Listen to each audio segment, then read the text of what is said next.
Hello student, हम लोग Newton's law of ग्रेविटेशंस को समझते हैं। जब भी न्यूटन्स लॉ ऑफ ग्रेविटेशंस की बात आती है, ग्रेविटेशंस मतलब होता क्या है? Force between two body having masses.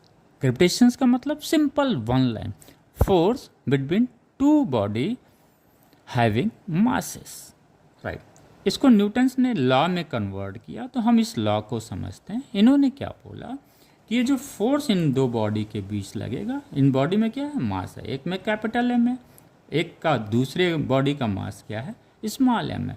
तो इनके बीच जो फोर्स लगेगा वो directly proportional to the product of their masses, यानी F is directly proportional to the capital M into small M, right. और क्या बोलते हैं? Inversely proportional to the square of the distance between them, this one. Proportionality constant हटाने के लिए हमने क्या किया? ये जी लगा दी। ये जी क्या है? प्रोपोर्शनल कांस्टेंट है या कांस्टेंट ऑफ प्रोपोर्शनलिटी है।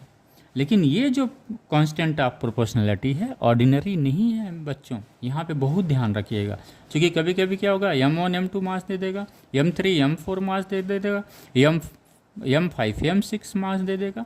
अब उनके बीच में आप जब फोर्स निकालेंगे तो इन तीनों में जो जी होगा ना, वो सेम वैल्यू होगा। इसलिए इसको क्या बोलते हैं? यूनिवर्सल ग्रेविटेशनल कांस्टेंट बोलते हैं। इसकी वैल्यू चाहे स्टार हो, चाहे मून हो, चाहे सन हो, सब जगह सेम रहेगी, राइट। तो इसको नोट कर लीजिए।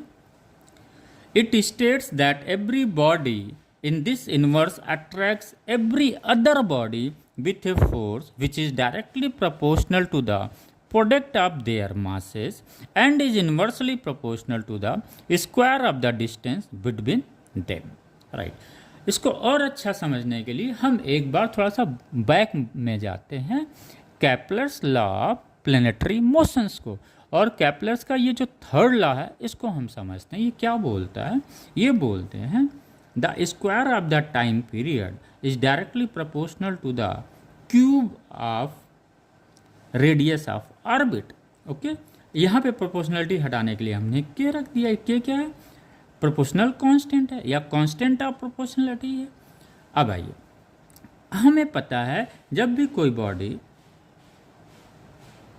सर्कुलर मोशन में करता है तो यहाँ पे कैपिटल एम है, ये स्मॉल एम है। तो ये क्या होता है? ग्रेविटेशनल की वजह से, फोर्स की वजह से क्या होता है? सेंट्रीपिटल फोर्स प्रोड्यूस होता है, जिसकी वैल्यू ये आती है। जब हम इसकी वैल्यू रखते हैं यहाँ पे, तो हमें ये पोर्शन कांस्टेंट मिलता है, राइट। जहाँ पे हमें ये रिलेशंस मिल जाता है। Okay, thank you student.